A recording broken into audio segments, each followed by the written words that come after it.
Right, so today's discussion is on the opportunity for the end of the year. There's a quote by Jim Rohn that's in the 7 Strategies to Wealth and Happiness book that you guys will have got when you first started. And it links into a YouTube video that I sent around last week for Patrick David.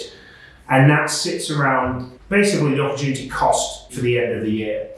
The Jim Rohn quote, I'm paraphrasing here, but the salesperson says to his wife, it's absolutely pouring down with rain. Then there's 2 door-to-door salespeople. One door-to-door salesperson says to his wife, they can't expect me to go door-to-door sales in this weather. I'm staying at home, I'm not going to sell today. The other door-to-door salesperson says, what a fantastic opportunity. All the rest of the door-to-door salespeople will be at home and I'll have complete ownership over the market.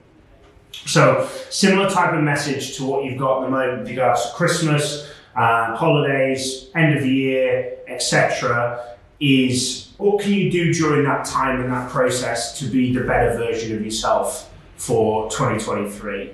Are you going to spend your time doing BD calls on Christmas Eve and Christmas Day?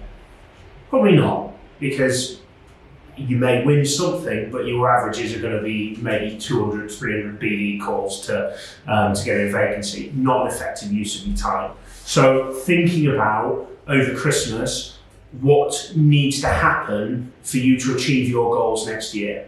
No point thinking about my goals, the company's goals, anyone else's goals, your partner's goals, whatever else, albeit they may be important to you, but your own personal achievements is what's going to be important, and how you move towards achieving them and making those strides. Okay, there's going to be plenty of opportunity where probably you want to get away from family and you probably want to be with yourself because it can be quite an intense process. But you're also going to have lots of opportunity.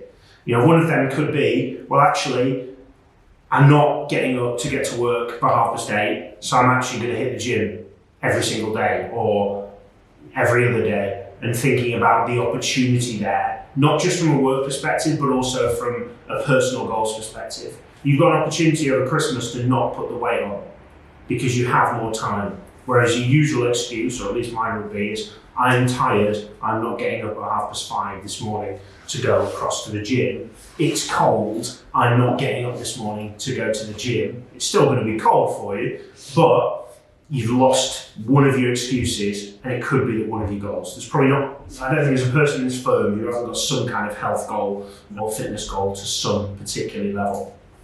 So thinking about how do you make the most of the time off, which I think is about 2 and a bit weeks, how do you prepare best for the time off, and thinking about that. Is there a book that you need to get? Is there something you need to sign up to online? Is there something you want to read? Is there something you want to go over? Have you got your scripts printed out if you want to read them?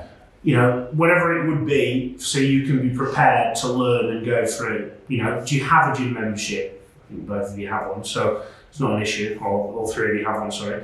So making sure that you've got everything in place. So when that final bell rings, whenever it is next week, Tuesday, you've got the opportunity to maximise your potential for 2023 and utilise this time and get ahead of everyone else who's switched off. The amount of recruitment firms that I've seen that turn off in December the 1st and close their offices and don't run and then come back in January, that's your opportunity to get ahead of your competition. If that's your opportunity to get one step ahead of your exact replica in X whatever firm from there.